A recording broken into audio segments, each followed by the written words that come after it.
Assalamualaikum warahmatullahi wabarakatuh. Baiklah, Saya di sini akan menjelaskan tentang al-muhkam. al-muhkam. Pengertian al-muhkam secara lugawi berasal dari kata ahkama.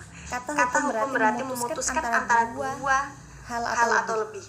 Perkara kata muhkam merupakan pengembangan dari kata ahkama yuhkimu ihkaman, yang secara bahasa adalah atqona wana, yang berarti mengkokohkan dan melarang. Dari pengertian itu, maka al-muhkam menurut bahasa adalah berarti yang dikokohkan.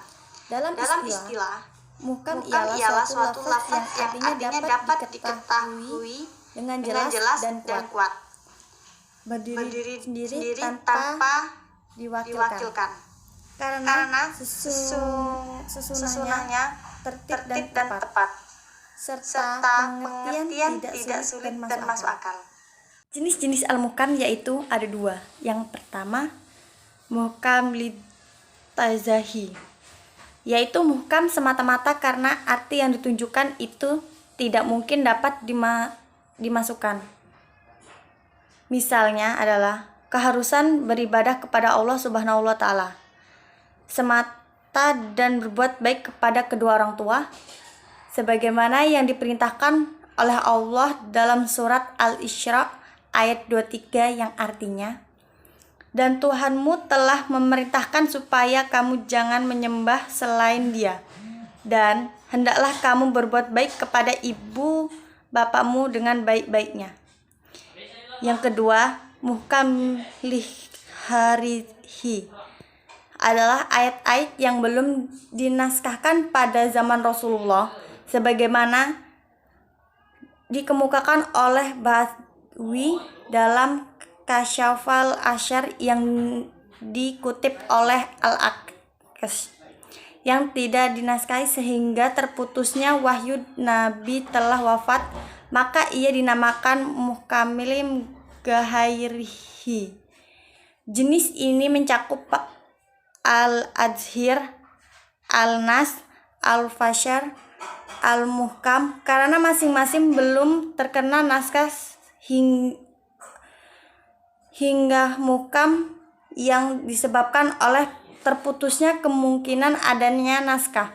Artinya dianggap muhkam ini karena satu lafaz yang menunjukkan atas keabadian berlakunya sehingga tidak dapat dimasukkan, atau muhkam karena faktor luar bila tidak dapat lafaz itu dinaskah bukan karena naskah. Adapun menurut istilah, terdapat khalifah sama al-husul mengenai artinya, yaitu yang pertama, yang dinamakan muhkam adalah diketahui apa yang dimaksud dengan adakannya secara zahir atau nyata dan hendaknya dengan tawakil atau pengalihan artinya. Yang kedua, yang dinamakan muhkam adalah apa yang tidak mungkin ditawakilkan tapi ia hanya satu arah. Yang ketiga, yang dinamakan muhkam adalah yang jelas atau terang yang dimaksud dengan sehingga tidak mungkin dihapuskan. Yang keempat, yang dinamakan muhkam adalah apa yang diberikan sendiri dan tidak membutuhkan penjelasan. Yang kelima, dinamakan muhkam ialah sesuatu yang kokoh dan bundar sehingga tidak ada seginya. Ayat-ayat al-muhkam yaitu ayat-ayat al-muhkam adalah yang dapat diketahui dengan gamblang baik melalui tawakil maupun tidak. Sedangkan ayat mutasabih adalah ayat yang hanya dapat diketahui oleh Allah, seperti saat kedatangan hari ini, keluaran Dajjal, dan huruf-huruf mutakhah. Ayat-ayat Al-Quran baik muhkam maupun yang mustasabih semuanya bersumber dari Allah Subhanahu wa Ta'ala.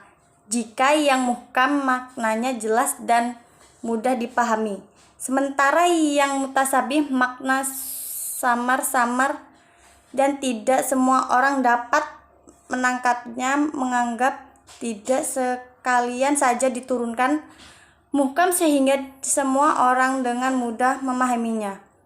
Oleh karena itu, para ulama berusaha melakukan pengkajian untuk mengetahui rahasia hikmah tersebut.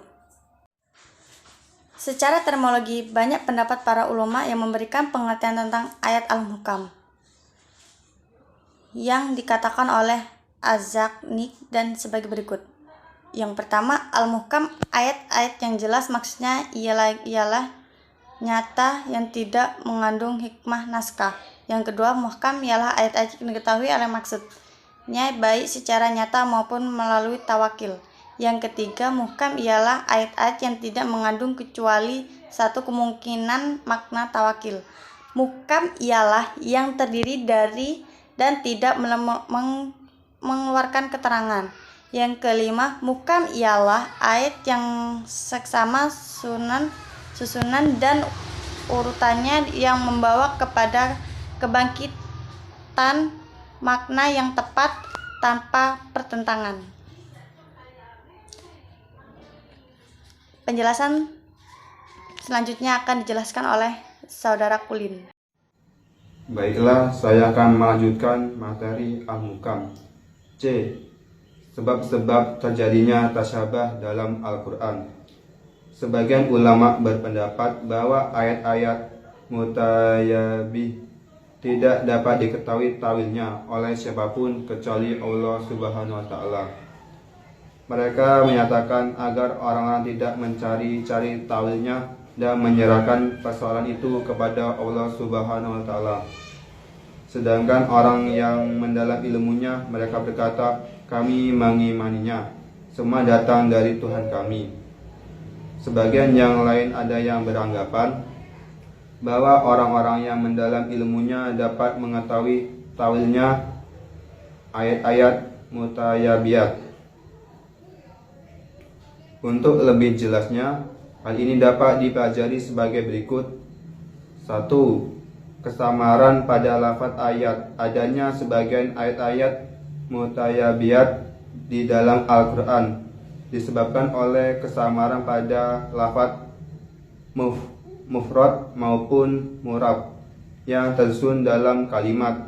Yang dimaksud dengan kesamaran pada lafaz mufrad adalah lafaz tunggal yang maknanya tidak jelas, baik disebabkan karena gharib, asing, atau muyarak, bermakna ganda.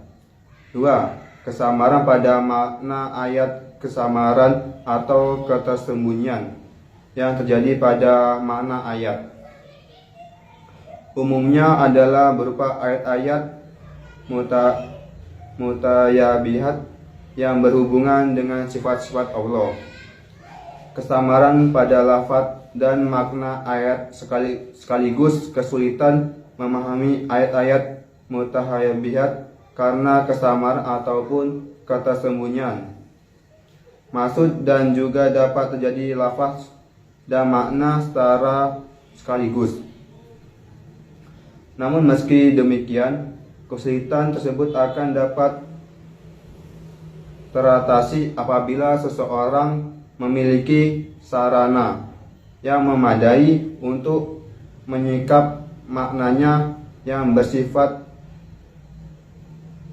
yang tersirat di balik lafaz. D. Hikmah ayat Al-Muhkam.